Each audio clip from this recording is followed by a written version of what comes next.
For Purple DS apps, you have the option of providing different languages. For the native part, we use a translation XLS file. For the storefront, I will show you in another video how to set the language there. But first, for the native part, we are tapping here on the three dots and go to the translations area here. And there you can set the translations for your apps or the web kiosk for the web newsstand. We are focusing on the app now.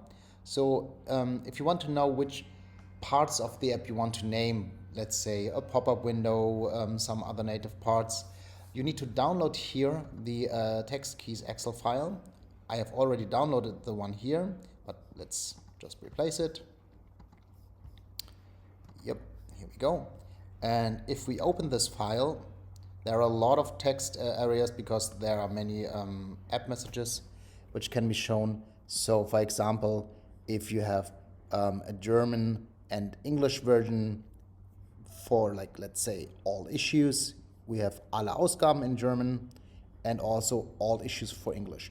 You could add different languages. For example, if you want to have a Dutch version, you would need to type in the country code NL like this, and then add the respective translation here, and then upload it again. If you upload it